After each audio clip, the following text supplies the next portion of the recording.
Hello, everyone. My name is Zach Del Curdy, and I chose to present on the journal article titled Reducing Stress and Burnout in the Public Sector Work Environment, a Mindfulness Meditation Pilot Study by Elizabeth Vella and Shane McIver. I thought choosing this article was best for me because mental health is a growing topic, and given my college background studying stress and the biopsychosocial model, this topic article was personally interesting.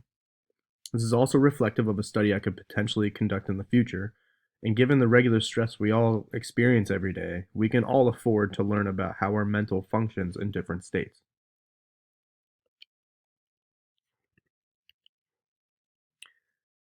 A little bit of background. Society today is promoting mental health, recognizing its harmful effects when not properly trained with beneficial practice. Moreover, society has recognized that organizations should support mental health and promote mindfulness-based training programs within their businesses. Vella and McIver suggest that while intentions from businesses are good, implementing and achieving long-term success has been difficult for most employees and workplaces.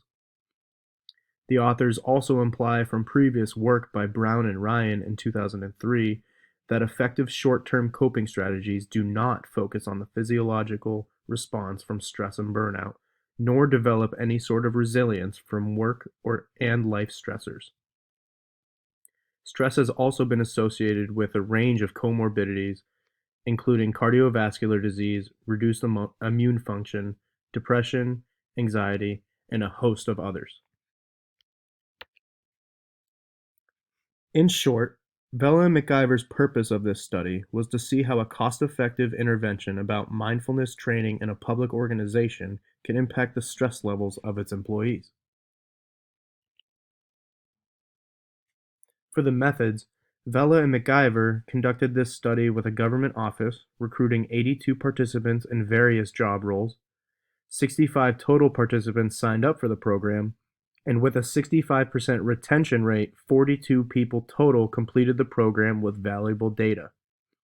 There was no control group, which I found odd at first, but the authors said that they have found similarly large effect sizes in randomized control trials with control groups, so they decided not to have one included in their study. The program consisted of 8 weekly sessions of information and meditation. Participants were sitting or laying down, following along with meditation and mindfulness techniques.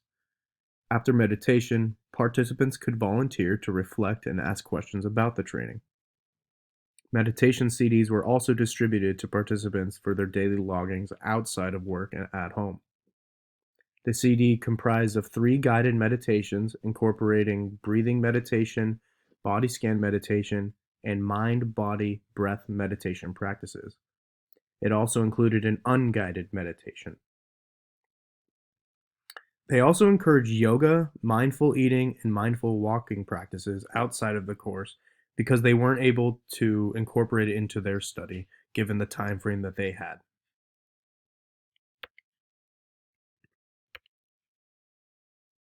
For measures, the PSS-10 is a 10-question survey using a 6-point Likert scale response, with 0 being recorded as never and 5 being recorded as very often, with 4 of the 10 item questions reverse scored. The total score means your perceived stress level, with higher scores indicating higher perceived stress. The PSS-10 asks respondents to indicate how often thoughts or feelings of being overwhelmed by uncontrollable or unpredictable life events occurred in the last month. The Malash Burnout Inventory has 22 questions in 3 total sections measuring emotional exhaustion, depersonalization, personal achievement, and the inventory uses a 7-point Likert scale, with 0 being recorded as never and 6 being recorded as every day. The Malash Burnout Inventory asks respondents to rate the frequency of personal experiences over the last month. Each subscale is scored, and if you score high in emotional exhaustion and depersonalization and score low in personal achievement, the inventory suggests that you may be experiencing workplace burnout. For qualitative purposes and measurements, there was a paper survey that they issued during the beginning, middle, and end of the study, which they considered and called the most significant change model, where they were able to describe any meaningful takeaways they had from the program. For analysis, Vella and McIver used t-tests to examine quantitative data, and they identified patterns and themes from the qualitative data to group them into response categories. For results, the PSS-10 survey data showed significant decreases in perceived stress among participants, with the Malash Burnout Inventory's emotional exhaustion subscale being the only of three subscales to be statistically significant. Depersonalization had trends of decreased scores, and personal achievement had trends of increased scores within the Malash Burnout Inventory, but these subscales were not statistically significant. Vella and McIver explained that they found no burnout studies that measured all three subscales of the Malash Burnout Inventory like they did, which provided them a deeper understanding on the factors of burnout. To critique this in future studies, you could apply a control group as well as the measurements of the three Malash Burnout Inventory subscales.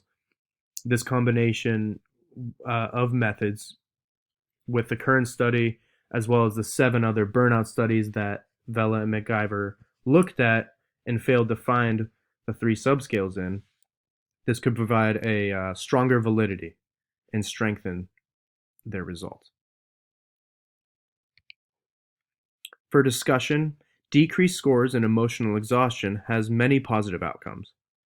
The author considers the trends of depersonalization and personal achievement measured together with the emotional exhaustion effect can suggest more positive change with consistent MBSR practice.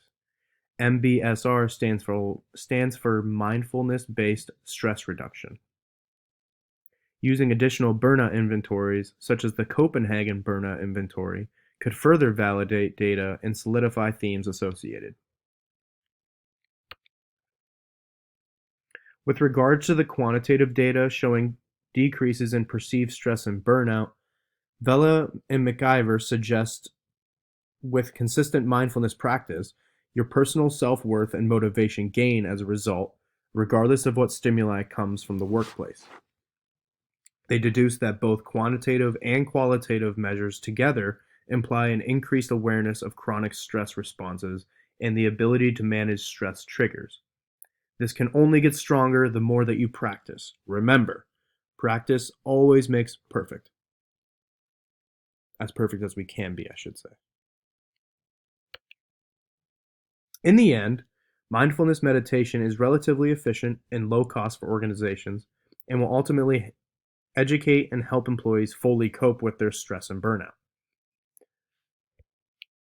Some limitations in this study worth noting was a no waitlist comparison group and no follow-ups, but these were included in the design of the study, and a lack of respondent validity and expectancy effects, which the authors suggested had very little to few effect in their study. Thank you for listening to my presentation, and have a wonderful weekend.